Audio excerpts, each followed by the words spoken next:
Samsung's latest flagship folding phone looks like it has been put on a diet. The result is a transformation into one of the thinnest and lightest devices available and radically changes how it handles for the better. The Galaxy Z Fold 7 measures 8.9mm thick and short, well within the realms of a standard smartphone if you ignore the camera bump on the back. It easily fits in a pocket but opens up to turn into a folding tablet just 4.2mm thick. But at $2000 you pay an awful lot for such a fancy device. It is an expensive, cutting-edge gadget that can, in theory, replace your phone, tablet and PC in one pocketable device. The Samsung Galaxy Z Fold 7 is the closest thing to a tech inflection point we have at the moment. It is by far the best large screen foldable ever made, super thin, super light, exquisitely made, undeniably powerful and full of AI smarts, and goes straight to the top of our list of the best foldable phones you can buy. It's Samsung's first foldable to almost entirely not under-deliver on cameras, featuring the line's first ever 200MP camera. It feels like more than progress, it's a folding phone revelation. I like it so much that I find myself frantically searching for weaknesses. I probe each part looking for a place where Samsung may have miscalculated, and with very few exceptions, I can't find any weaknesses. If I had to pinpoint where Samsung trips up, it would be in two areas: the removal of the digitizing layer, which leaves the Galaxy Z Fold 7 unable to work with the S Pen, and the price, which now flirts with $2000 in the US. That's a lot to spend for any phone, though in fairness, this really is like two devices in one, a flagship phone and 8-inch tablet, and so you might be able to justify the outlay. The Galaxy Z Fold 7 starts at $2000, which is $100 more than the previous model in the US. There is no price hike for buyers in the UK. The base model comes with 256GB of storage and 12GB of RAM at the time of reviewing. The Galaxy Z Fold 7 is on pre-order now and ships from July 25. It's available in Blue Shadow, Silver Shadow and Jet Black, plus a Samsung Online exclusive mint. Those prices make the Galaxy Z Fold 7 one of the most expensive foldables you can buy. In the US, it now costs $100 more than a similarly configured Google Pixel 9 Pro Fold. For instance, there will be deals especially for trade-ins, so look out for those. I agree, this is a lot to pay for a smartphone, but the Galaxy Z Fold 7 is not just a phone. It's also a tablet, yet so thin and light that someone glancing at in your hand might have no idea it's two-in-one. The question is, are you willing to pay more for something that is truly special?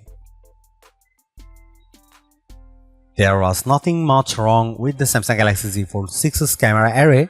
It has a nice 50MP lens, a 10MP and a 3x optical zoom, 10MP, but I was very aware that this was a flagship class phone with a flagship level price, and it bothered me that the best camera array was reserved for Samsung's Ultra line.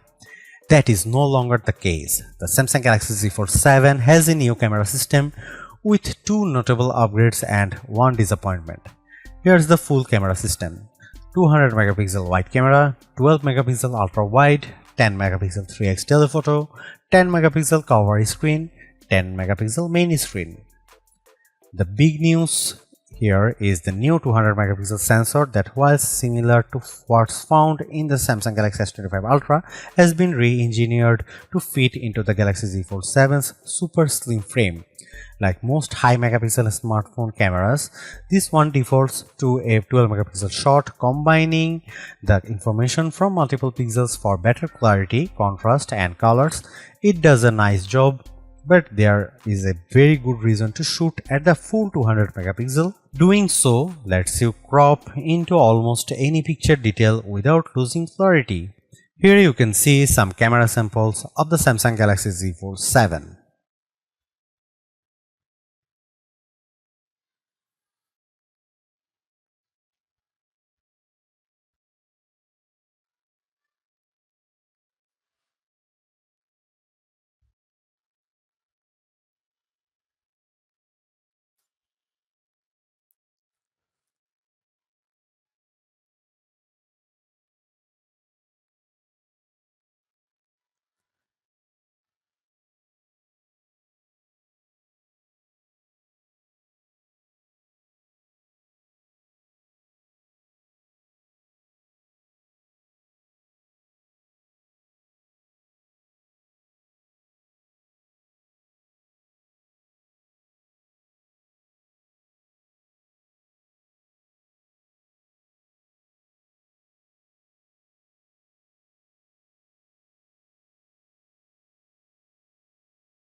The battery life for the 4400 mAh battery is rated by Samsung at 24 hours of video playback. However, in mixed use, battery life is anecdotally between 12 and 18 hours in my tests, which runs a more rigorous and intense web browsing rundown got just under 11 hours. This is a case where your mileage will vary, but I think you can expect a full workday of battery life. The QI wireless charging is supported, and while the phone only ships with a charging cable and not the adapter, I was able to charge the phone 50% in 30 minutes using a 45-watt charger. Connectivity on the T-Mobile 5G network was solid and in my neighborhood better than what I get from Verizon. I am also happy to report that the phone supports Wi-Fi 7 and Bluetooth 5.4. The Samsung Galaxy Z Fold 7 is so thin and light that combined with its larger cover screen, you could easily mistake it for a standard flagship. There is a larger 8-inch display inside, and all this plus the new camera system, the main camera finally gets a 200 megapixel sensor, make this the most desirable Z Fold yet. It's a shame too that it also the most expensive fold to date for some, and that ultimately may hold it back.